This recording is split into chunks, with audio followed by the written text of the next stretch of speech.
Hey guys, this is Fairway Finder, and today I want to go over a very awesome technique, and that is spinner baits.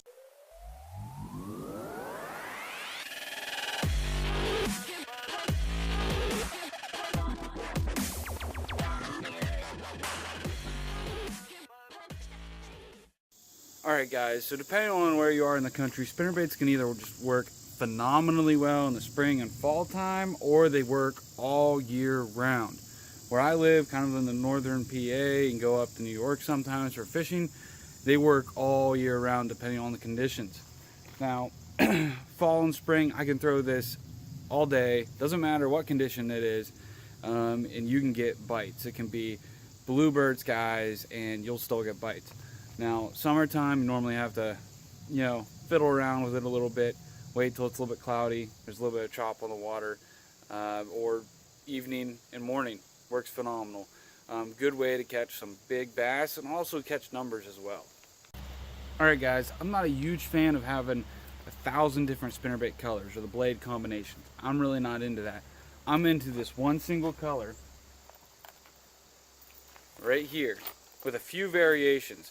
Now you can see right here, this is not how I normally throw my spinnerbait. This is normally how I throw my spinnerbait, right there. And you can see these colors. It's kind of it's a clearer, more translucent, kind of shad pattern, bait fish pattern, whatever you want to call it. Great pattern all year round.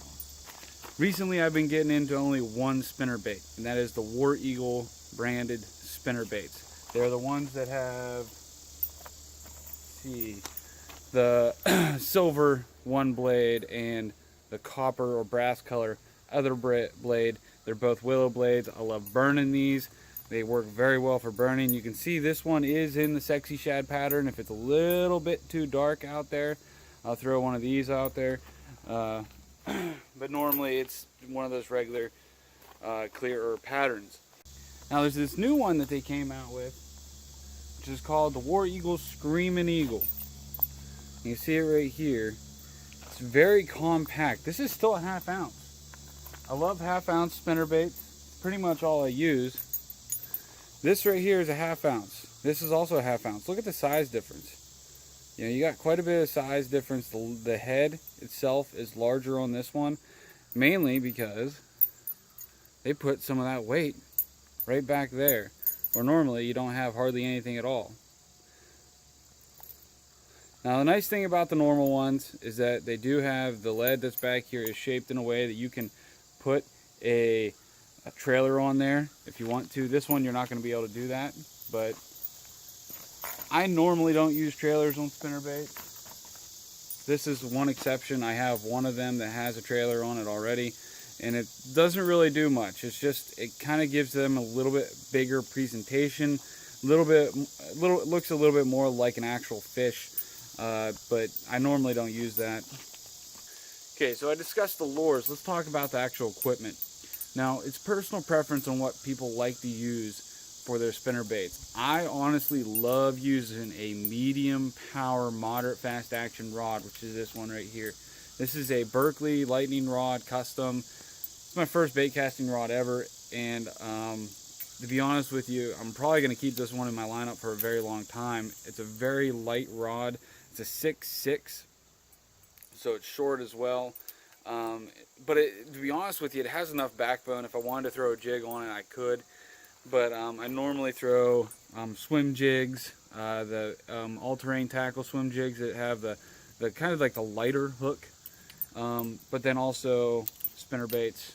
Chatterbaits work well on this rod. It's kind of an all-around rod. I can throw a crankbait on it as well, and also some top waters. But this is a very versatile rod whenever it comes to these. Some people like a medium heavy fast action rod, which I have right here. This is my 7-foot jig rod. This is a medium heavy fast action. It's actually an extra fast action. And I use this for spinnerbait as well from time to time. If I'm really working top water on this, small poppers or anything like that my bigger top water rod can't handle, I'm going to put a spinnerbait on this normally. This has 20-pound fluorocarbon on it, and then my normal spinnerbait rod has 15-pound monofilament. It's Berkley Big Game monofilament. Works very well. Now, with the big game monofilament, I think it's one of the better monofilaments, to be honest with you, especially on the cheaper side. But I do actually replace this line quite often. But that's not a bad thing. I mean, you got a 900-yard spool you can get for almost like $7. So works really well. Now, with the spinnerbait, I love burning them. You can slow roll them. I've had a little bit of success on casting out a 1/2 ounce spinnerbait, letting it sink down to about 15 feet, and just kind of slow rolling it. You know, that's good too. Just depends on the situation that you have. Earlier in the springtime, or kind of that transition period between spring and summer, sometimes you can get some of the kind of the suspending bass down on like deep weed lines. You can just kind of slow rolling it, just about a foot above the weed line or something like that. But I love using these in many situations. I throw them in timber. I throw them around docks. I'll kind of skip them under docks, not really, but kind of like pitch them under docks and reel them in. Sometimes even whenever you let this thing fall, they'll get bit.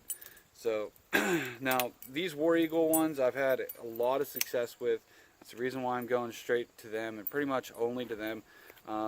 I've had Booyah ones, I've had Strike King ones, but the skirts just don't hold up. They dry out and they're not worth it. For $6, I get these ones. Now the technique with the different rods, and they're going to be quite a bit different. And you have two different, very, very different rods, and the build quality of them, or not necessarily the quality, but just the build of them. With this medium power, moderate fast action, you feel that you feel that bite. I normally wait about 1/2 second, and I lean into them pretty good. And especially with chatterbaits or anything that have like the heavier hooks, I use this rod for swim baits as well, and even the weedless swim baits. So sometimes you do have to put a good hook set on there. But you look at that. That's a pretty decent hook, but it's not thick. It's not too terribly thick, like a like a 3/4 ounce chatterbait or anything like that.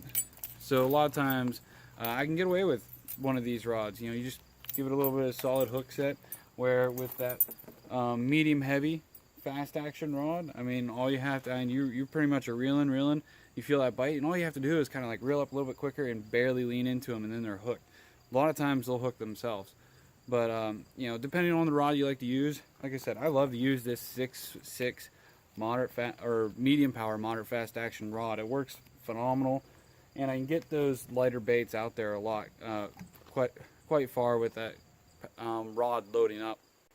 Anyways, guys, I hope you really enjoyed the video. I've tried to do this video probably about 6 different times, and I just didn't like it, or I didn't like the lighting or something like that. So hopefully this one will be the one to go on YouTube.